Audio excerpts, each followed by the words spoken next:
Student, बेटा ये जो है आपका चैप्टर 5 यानी कि साइंस में चैप्टर 5 है फंडामेंटल यूनिट ऑफ लाइफ। अब फंडामेंटल यूनिट ऑफ लाइफ में फ़र्स्ट पार्ट मैंने एक पार्ट आपको करा दिया है।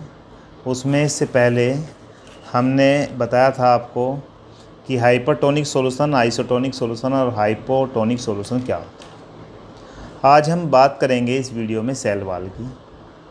सेल वॉल के बारे में बताएंगे, न्यूक्लियस के बारे में बताएंगे, न्यूक्लियस क्या होता है, और प्रोकारियोटिक और यूकारियोटिक के बारे में बताएंगे। अब इसे आप ध्यान से समझें। सबसे पहले सेल वॉल। अब आपको प्लाज्मा मेम्ब्रेन तो पता चल गया कि एनिमल में भी होती है और प्लांट सेल में भी होती है, दोनों में प्लाज्मा मेम्ब्रेन होती है। और प्लाज्मा मेम्ब्रेन से रिलेटेड ही है सेल वॉल। सेल वॉल क्या, हम यहाँ समझेंगे कि सेल वॉल क्या होता है, कहाँ पाया जाता है, इसकी फंक्शन क्या है। प्लांट सेल में प्लाज्मा मेम्ब्रेन के बाहर जो कवरिंग होती है उसे सेल वॉल कहते हैं, यानी कि एनिमल में सेल वॉल नहीं होती।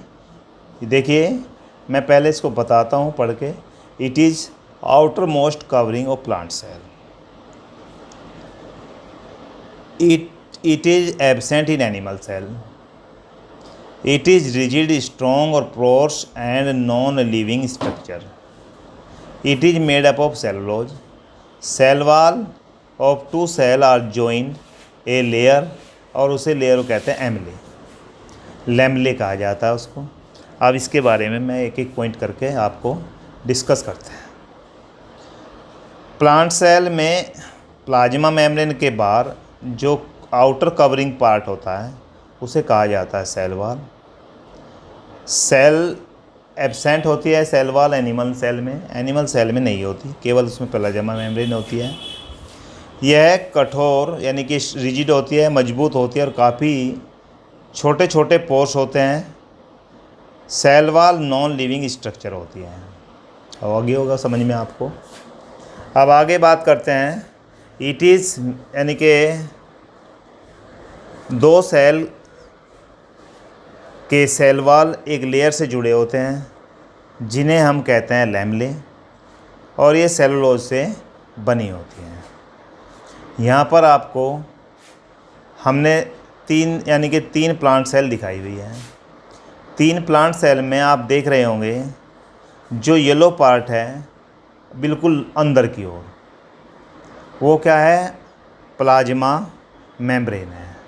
आप ध्यान से देखें, जो बिल्कुल अंदर की ओर है और येलो सा आपको दिख रहा है, ये क्या है, एक प्लांट सेल की प्लाज्मा मेम्ब्रेन है। और जो ब्राउन व ग्रीन, जो आपको इसके बाहर ब्राउन और ग्रीन दिख रहा है, यह दोनों के दोनों क्या हैं, सेल वॉल हैं। सेल वॉल डबल कवरिंग होती है, यानी कि आपको ये भी समझ में आ गया होगा देख के। सेल वॉल क्या होते हैं, डबल कवरिंग होते हैं। यह केवल प्लांट सेल में होती है, दोनों से मिलकर बनी सेल वॉल है ये।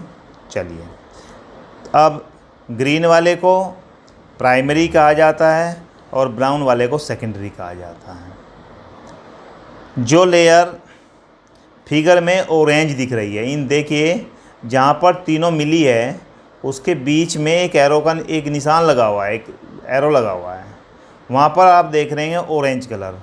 वो ऑरेंज कलर तीनों सेल वॉल को जोड़ रही है और उसे लैमले कहते हैं। आपको यहाँ तक समझ में आ गया होगा।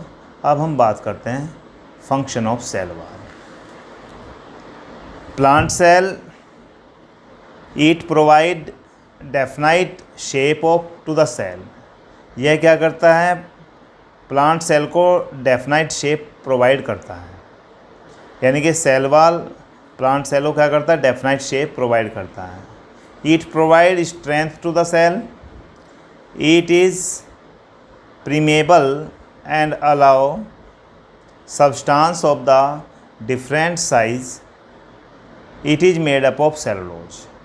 अब इसके बारे में बात करते हैं। ये तो पहले भी आ चुका, सेलुलोज की बनी होती है। प्लांट सेल को सबसे पहले प्लांट सेल को डेफिनाइट शेप प्रोवाइड कराने का काम किसने किया, सेल वॉल ने।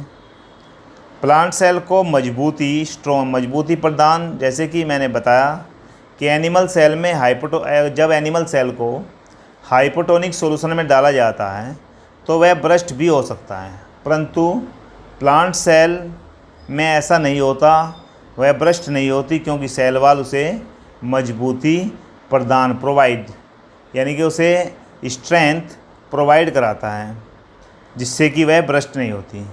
ये भी प्रीमेबल होती है, छलनी टाइप, और जो सब्सटेंस जैसे गैस को अंदर तथा बाहर जाने की अनुमति प्रदान करती है सेलुलोज भी। किसकी तरह से? प्लाज्मा मेम्ब्रेन की, और ये सेलुलोज की बनी होती है। अब इस तरह से हमारा सेल वॉल के बारे में बता दिया कि सेल वॉल क्या होती है। यह प्लांट में होती है और डबल लेयर वाली होती है, किस तरह से जुड़ी होती है, लैमेले से जुड़ी होती है, और यह इसको स्ट्रेंथ प्रोवाइड कराती है। अब हम इसमें बात करते हैं न्यूक्लियस की। अब न्यूक्लियस के बारे में हम पढ़ेंगे। न्यूक्लियस क्या होता है? प्लांट सेल में डार्क डॉट, जैसे देखिए एक हमने इसमें नीचे दिखाया गया है, पहले फिगर को देख लेते हैं। ब्लू वाली हमने प्लांट सेल दिखाई है, और जो ग्रीन सी है वो एनिमल सेल है।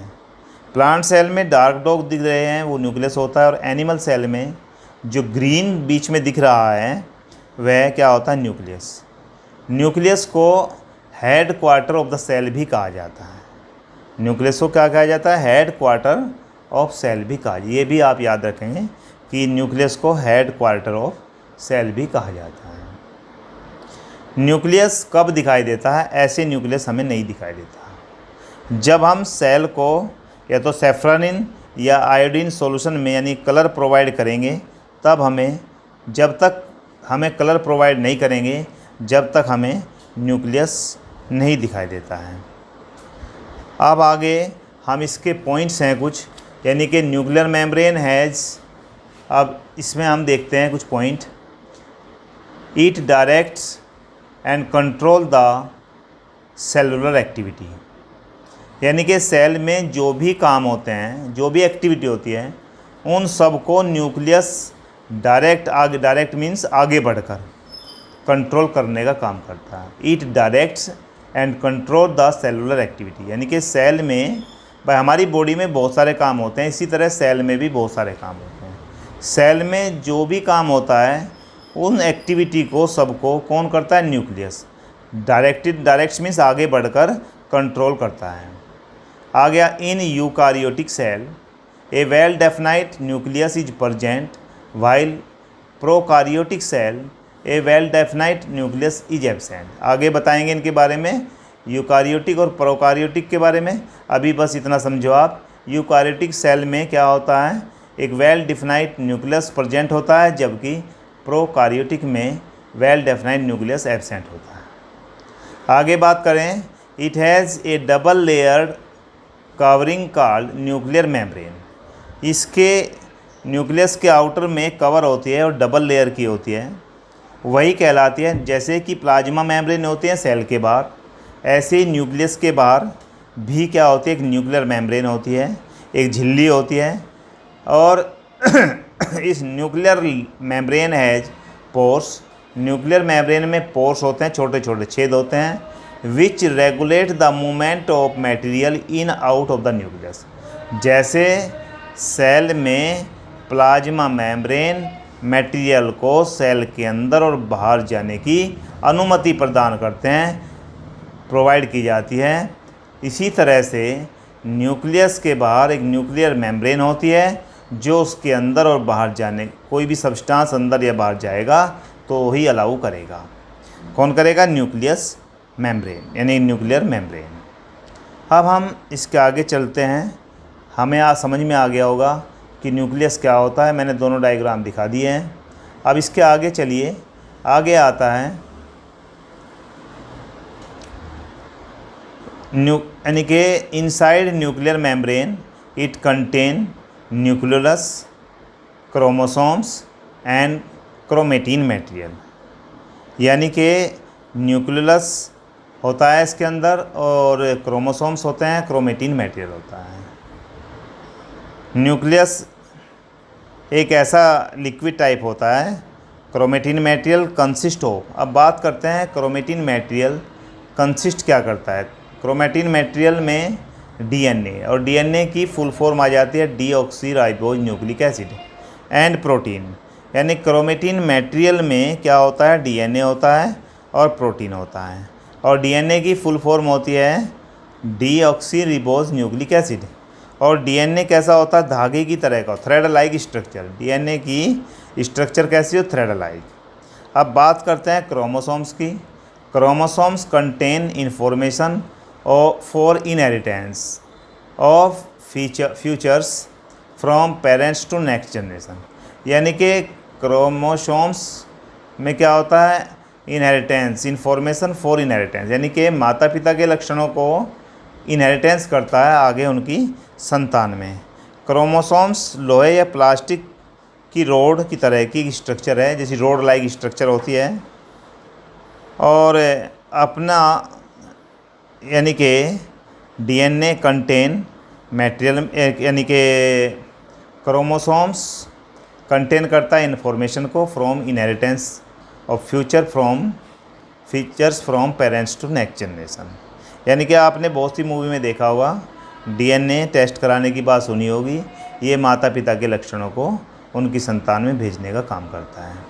अब हम इससे आगे देखते हैं type of cell.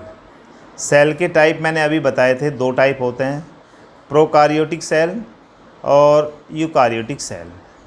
Prokaryotic cell size में बहुत छोटा होता है, वेरी माइन्यूट साइज होता है। Nuclear region not surrounded by the nuclear membrane means nuclear membrane is absent. इसका मतलब हो गया कि न्यूक्लियर मेम्ब्रेन एब्सेंट होती है। सिंगल क्रोमोसोम्स प्रेजेंट होता है, जैसे कि बैक्टीरिया। यानी कि हम बात करें, न्यूक्लियर साइज बहुत छोटा होता है प्रोकार्योटिक का, और न्यूक्लियस के बाहर जो न्यूक्लियर मेम्ब्रेन होती है वह नहीं पाई जाती। यानी डबल लेयर वाली न्यूक्लियर मेम्ब्रेन, क्या डबल लेयर वाली, एक क्रोमोसोम्स प्रेजेंट होता है, और इसका एग्जाम्पल क्या है, बैक्टीरिया। अब हम बात करें यूकार्योटिक की। यूकार्योटिक साइज में बड़ा होता है, large in size, nucleus surrounded by nuclear membrane, और न्यूक्लियस के चारों ओर क्या होती है, न्यूक्लियर मेम्ब्रेन। यानी कि प्रोकार्योटिक में क्या होता है, न्यूक्लियर मेम्ब्रेन नहीं होती, और यूकार्योटिक में न्यूक्लियर मेम्ब्रेन होती है। More than 1 chromosomes are present, एक से ज़्यादा क्रोमोसोम्स प्रेजेंट होते हैं, और इसके एग्जाम्पल हैं अमीबा, ह्यूमन और एनिमल, प्लांट्स, बहुत सारे इसके एग्जाम्पल हैं। तो अब आपको हमारा जो पढ़ाया अभी ये समझ में आ गया होगा कि सेल वॉल क्या होती है, न्यूक्लियस क्या होता है, और न्यूक्लियस के बाद न्यूक्लियस के पार्ट और टाइप ऑफ सेल, प्रोकार्योटिक और यूकार्योटिक। इस वीडियो में यहीं तक का पार्ट होगा, आगे का नेक्स्ट वीडियो में। Thank you.